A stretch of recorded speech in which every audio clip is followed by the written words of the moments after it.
What can I say about Dr. Michael Russell that you can't get out of his extensive biography and experience? And we've listed some of it there, but I'd be remiss if I didn't say that little of what you've seen here today wouldn't have happened without his support and leadership. As a military leader, veteran, family man, family to Delisa Russell, our MVP in person, and Miss Tennessee, Madeline, just had a birthday, right? And is working for vets wherever she's at. I could go, I won't go on because he might, but I'm very grateful for this support, and I think we've got the right person to close this out. Don't run off when Dr. Russell is through, though. We're going to take a very short break. We'll put some chairs out here, and as many of our guests have the appetite for it, then we will ask all the many questions that we've got. We've got a lot of them, we probably can't get through all of them. At this point, though, if you do have to leave, or if you just do leave, the box is no longer a question box, so you'll have to work through those later, but it is a survey box, so if you fill out the survey, put in that box, you can take a tank. It is our tanks for you coming.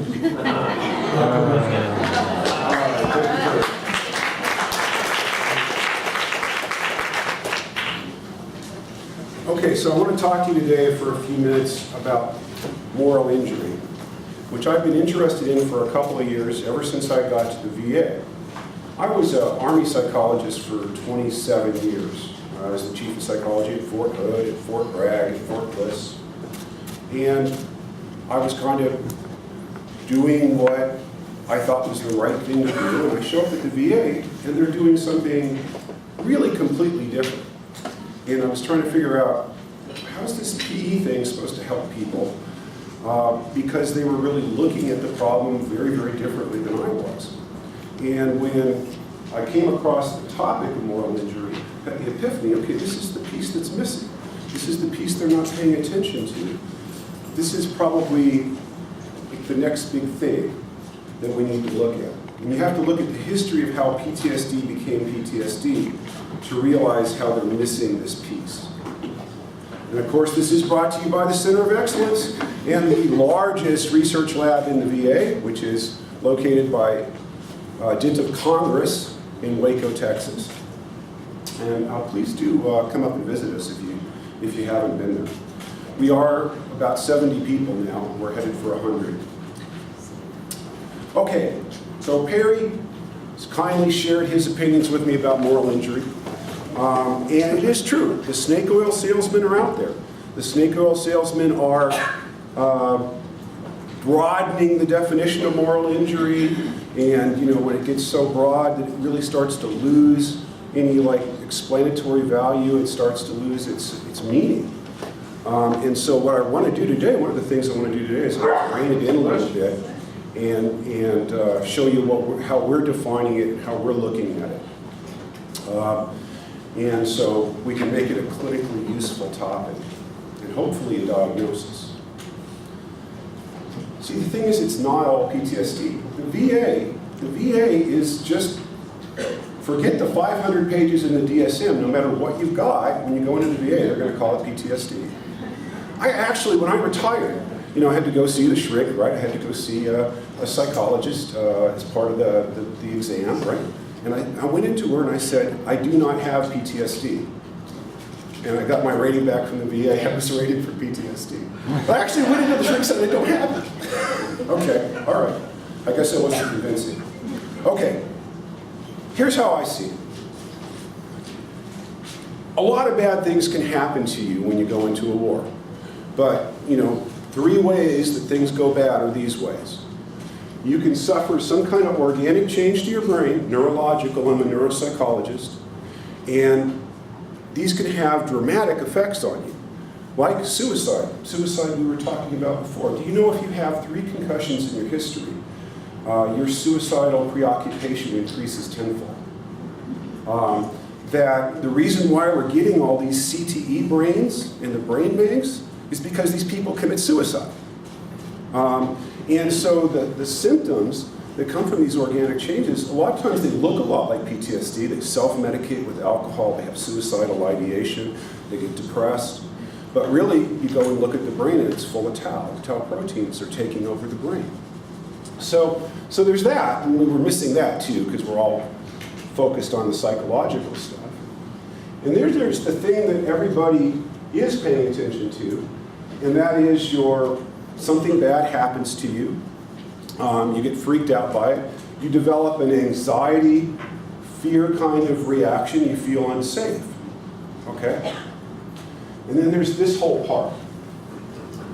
This whole part where you do things or you fail to do things in a combat situation or in life. And afterwards you look back on that and you have guilt, regret, you feel unworthy to rejoin society. This is the first article, and it's a really good article. Social worker wrote it.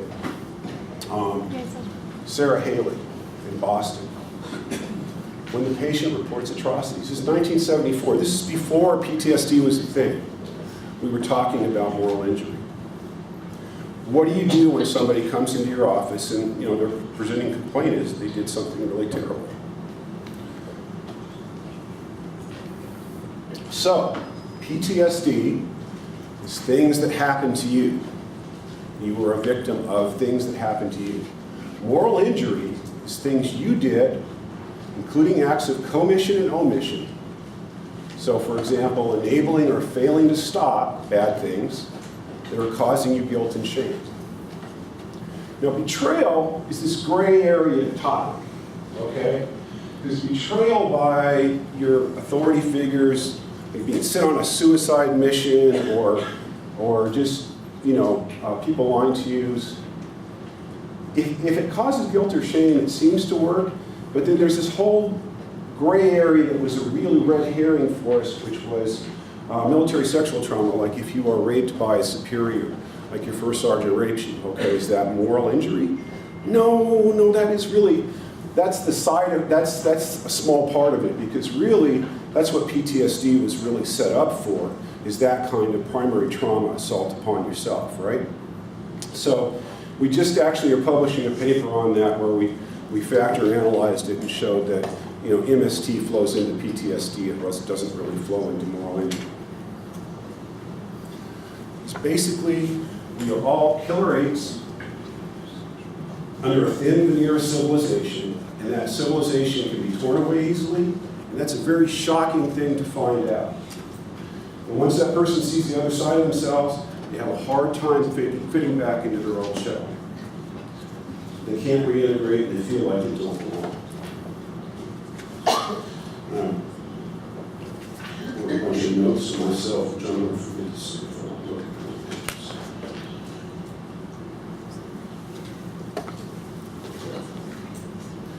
So, I'm just a little young for Vietnam. I started ROTC in 1976, and of course Saigon fell in 1975. But a very famous psychologist, I was at the University of Washington, and Elizabeth Loftus was my mentor. She's the famous person about human memory and eyewitness testimony.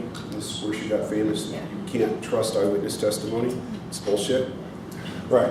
And she decided I would be a really good police psychologist. So she hooked me up with the Washington State Patrol psychologist who's actually wore a uniform. And he explained how great it was to be a police psychologist. And I just said, yeah, I'm going to be a police psychologist. That's what I want to be. So when I graduated, I actually became King County Sheriff's Deputy Michael Russell. And everybody, so that's how I got to go to Vietnam, because everybody that trained me, everybody that I worked for, they were all Vietnam vets. And they were all crazy Vietnam vets. And I always worked the night shift. I worked from 11 to 7 because that's where the action was. That's where things were happening. People got drunk and people got rowdy and the social workers went home. And so I discovered that around 2 in the morning, people would tell you stories. People would tell you things that they don't commonly tell Dr. Russell, but they told Officer Russell. Many of these guys went into the police line of work because they didn't really want to leave combat. They wanted to keep fighting the war. And so I also do believe, by the way, that law enforcement is a great area of focus for moral injury. It should be one. So anyway, I started my career as a psychologist with some experience. And, you know, Vietnam, I don't have to spend too much time with this guy. David Hackworth. How many people know Apocalypse Now, the movie? Right? Oh, good. This crowd. See, I just talked to some grad school students at Texas A&M, and none of them had seen the movie. Oh, damn. So anyway, he's the Charlie Don't Surf dude in real life. He was based on that guy. And this is from his book, Steal My Soldiers' Hearts. And Steal My Soldiers' Hearts was about this commando team, this Tiger team, that he had formed, this hardcore battalion Tiger Force, right?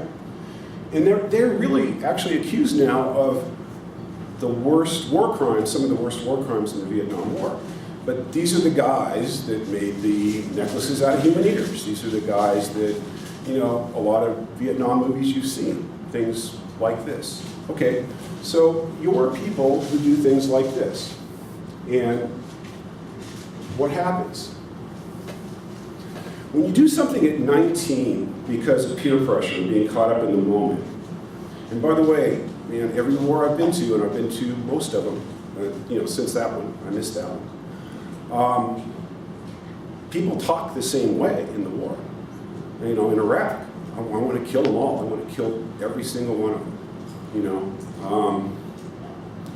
When you do something at 19 because of peer pressure, being caught up in the moment, it might take a while until that thing bothers you. Peer pressure is a powerful thing. And the other thing is your moral sense grows with age. This actually came out on my Ballard High School Facebook page, and I just got it, you know, because this lady who's a couple years in front of me in high school, and she pointed, you know, she was a Native American, the only Native American at the high school. And people just treated her terribly, evidently.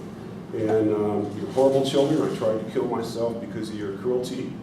Your cruelty affected me a lot, but look at me now. She went on, had a good life. Okay.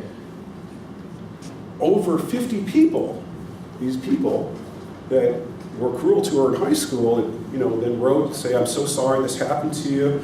Hey, I didn't realize this was going on, or, you know, they just apologized, okay? Because they grew up. Okay, but these 17-year-olds that were mean to this person because she was browner than they were, and they didn't know what to do with the Native American, what's the average age of the guy in Vietnam? Was 19 years old. They're only a year older than these guys, right? Okay, your brain, your frontal lobes aren't fully formed until 25. That's why you can't drink until you're 21. Okay, so it's not that surprising to me that when people are given automatic weapons and dropped into strange countries to meet friends and influence people, that things sometimes go off the rails.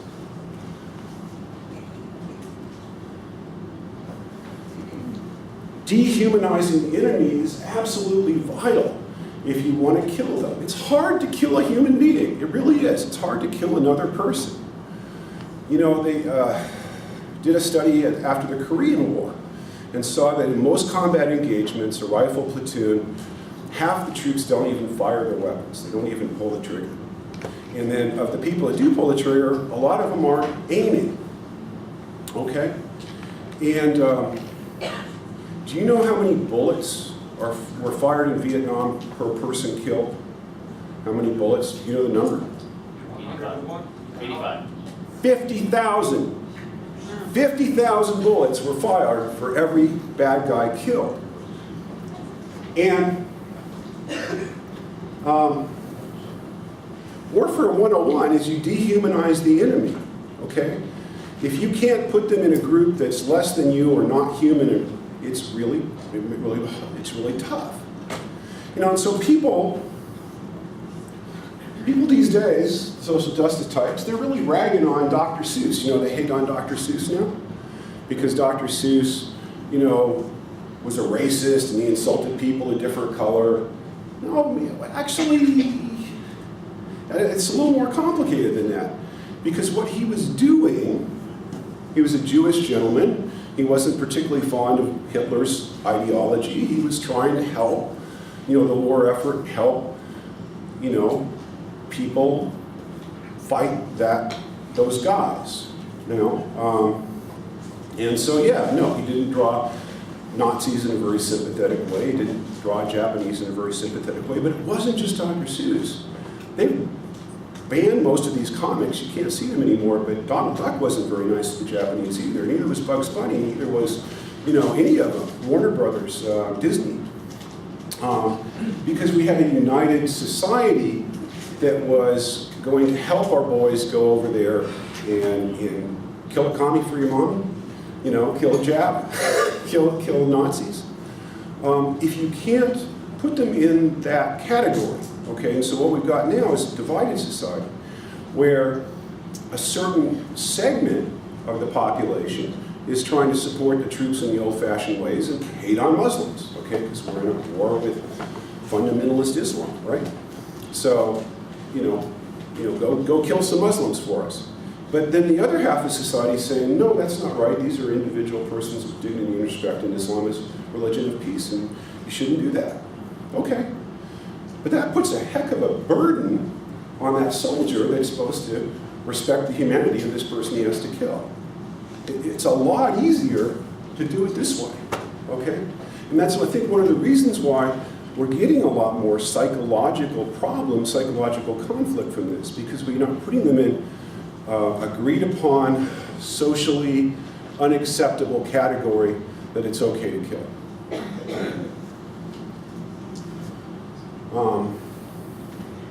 I wanted to give you a couple of, maybe I'll only give you one or two. I'll have to drop one of these. I'm going to drop the first case, and we'll go to the second. What I did was, I picked 3 cases that there is no way in the world that this is PTSD. But it is very clearly moral injury. Okay? I'll just do a brief summary of the first one, because it's actually kind of interesting.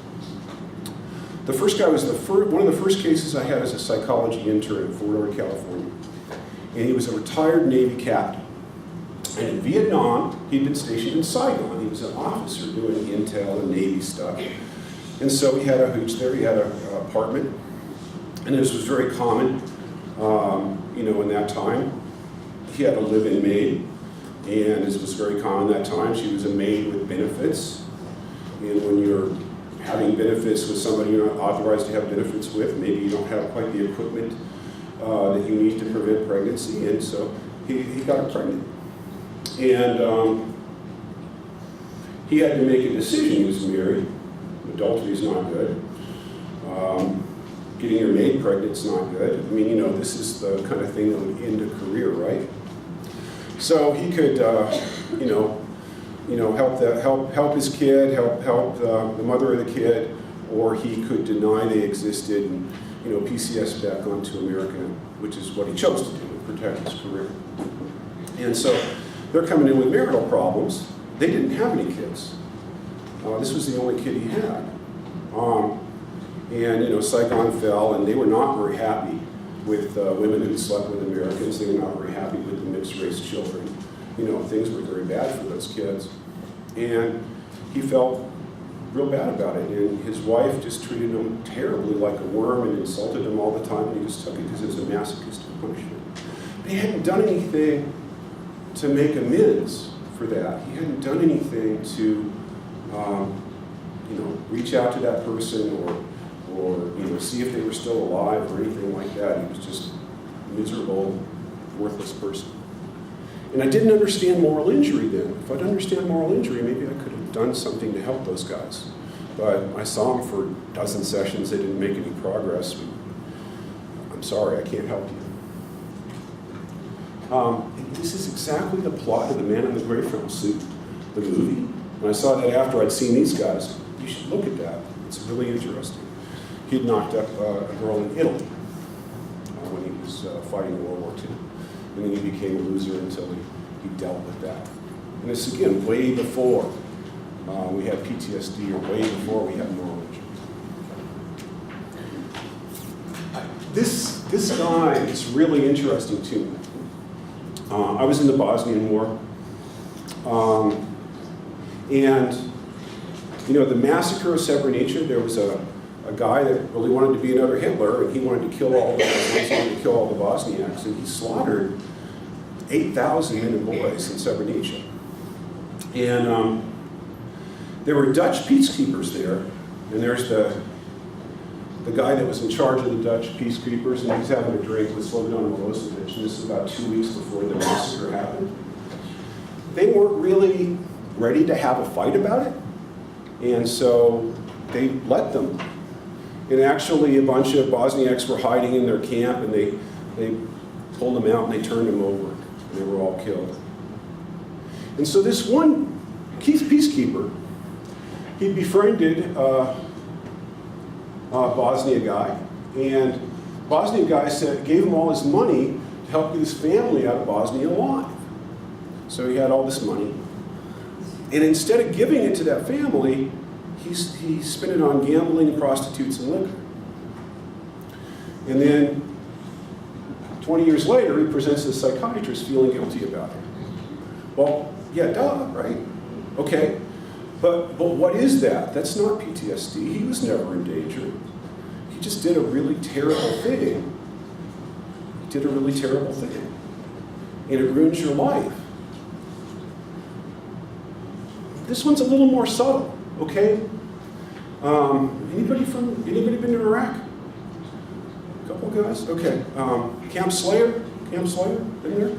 Republican Guard headquarters, the Ba'ath Party headquarters, really their Congress was there, right? And so I was taking a tour there, and I came upon this place, this building that's bombed out, and I didn't quite know what it was. And it was a nursery, it was a daycare center. And this little, about 5'2" Air Force E4 female came up to me and explained what had happened. She told me the story. And what she told me was that we had given Iraq 24 hours to surrender. And I verified this part. We gave Iraq 24 hours to surrender, or else we were going to invade. And because we knew that what they do is they get together and they debate this and they decide whether to surrender or not. So 12 hours before the deadline, in the middle of the night, we sent a cruise missile into Ba'ath Party headquarters, and we blew them all up. Okay, so sneak attack 12 hours before the deadline, but it was a decapitation strike. And at the same time we did the decapitation strike, we bombed the Republican Guard headquarters and daycare center that Republican Guard kids were in. And the way this little E4 explained it was that we knew they wouldn't fight as well if their kids had just been killed. Now, I mean, it is clearly, it was a bombed out daycare center. And whether we targeted it or not, I don't know. But it was a crap thing to do. Particularly, if you win the war, Pearl Harbor's a terrible thing, I guess.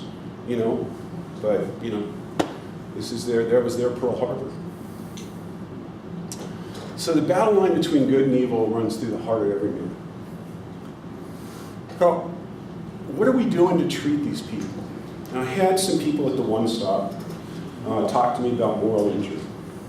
And what they said to me was, every time we send someone to these religious groups for moral injury, they come back worse. Why? Well, normal therapy really doesn't work very well for moral injury because most psychotherapy is aimed at correcting cognitive distortions. Like there's something wrong with your thinking. We're going to help your thinking. You got irrational beliefs, so you're making logical errors. Well, what if there's no distortion? What if the person knows very well what they did was wrong and the choices they made? Prolonged exposure is not going to help that, okay? Yes, I bombed the daycare center. I bombed the daycare center. It's not going to help. And I want to get at this one, man, this mythology of our heroes, okay?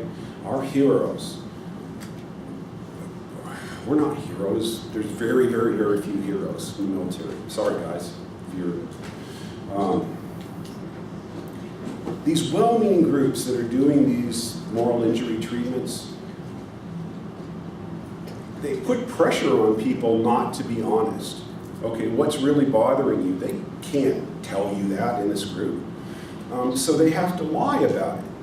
And just like we do when we talk to the VA, we make up a war story, and it checks their block, and okay, PTSD.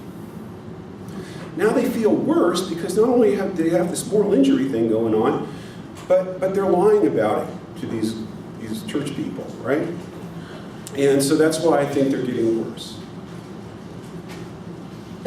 What you need to do if you want to work with people with moral injury is you need to accept them. And that's harder than you think, guys. It really is. It's harder than you think. I talked to a lot of VA therapists about this idea, and they said, I wouldn't work with somebody who did crimes. I wouldn't work with a bad person. I only work with victims. Okay, well, they're not going to talk to you. And if they did talk to you, that would be the worst person to talk to because you're going to freaking reject them. And that's what they need. They already think they're terrible people. Okay? What they need is somebody that they can tell what it is they did to, who is not going to reject them, who will accept that and say, well, that really sucks, but okay, what can we do now to make amends for that? What can we do to help fix that? And give them some kind of hope for redemption. So, if you want to get into this moral injury thing, you got to go in with your eyes open that you're going to hear some stuff that is disturbing. And your challenge is not to reaffirm their already existing opinion that they're terrible people. Okay, and I want to put a plug in for religion here. Because don't forget about religion. We need to triage people when they're coming in and find out what their spiritual beliefs are. Because if they really believe that there is a authority figure who is empowered by God to give them forgiveness, and that person gives them forgiveness, then, hey, that's much easier than what we have to do the other way, right? Okay, so, unless that religious person is going to say, no, I'm sorry, you're damned to hell, then that's another problem. We can't do that, okay? But if we have a religious person that can work through this, and you can do 10,000 Hail Marys and it'll work, then yeah, okay. But, many people today are not religious, or their experiences have caused them to reject the idea of God.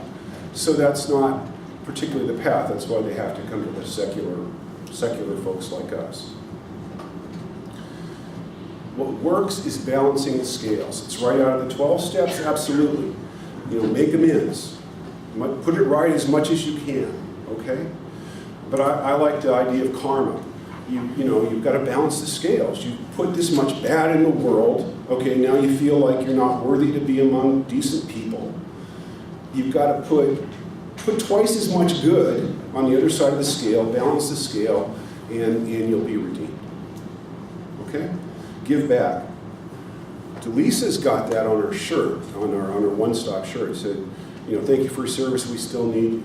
Okay, volunteering, doing something pro-social, helping. I've got to wrap up here. I'm going to have a chaplain out in April who's doing a group in Philadelphia. And he has this idea that, people who have been to war are actually prophets, and that you can turn that weakness into a strength. And we're going to have a workshop in April, the Center of Excellence, about this. You guys are invited if you want to come. And I am a little worried about this one because he's a little bit social justice and he wants to blame society. And I really think you have to own it and you have to deal with it rather than just externalizing blame. But we'll see. Jordan Peterson, love the guy, rock star psychologist. He's got the #1 book on Amazon. He's selling out lectures for $100 a seat if you want to get down in the lower tier. But before that, I knew him before that, he was a Jungian psychologist, and he did this book, Naps and Meaning. And he has this opinion that a harmless man is not a good man because there's no moral choice there. If you don't know you have the choice to be evil, it's not a moral choice. When you know you have the capacity for evil but choose to be good, that's a moral choice. So people who have been to war are closer to enlightenment because they know a truth. And it's better to have lived a truth than just learned about it in a book. And so this can be reframed as a cost, but as an ultimate benefit because you know your shadow. And you know everyone has one, but yours is under control. I always thought that was a weird biblical saying, the meek shall inherit the earth. And I got to credit him for actually going back to the Greek praeus, which actually means strength under control. Men who know how to use their swords but keep them sheathed. So that, men with strength but self-control shall inherit the earth, that actually makes a lot more sense to me as an idea, right? Okay, so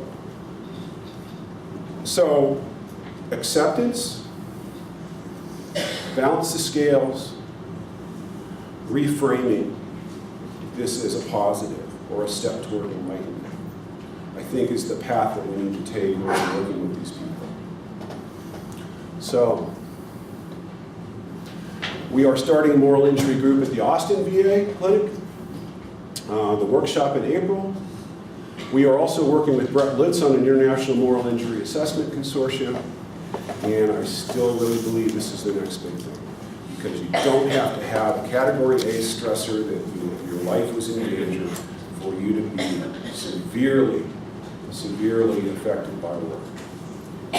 It's absolutely unnecessary. Okay, no, I guess I can't do questions. I guess I'm just done. All right.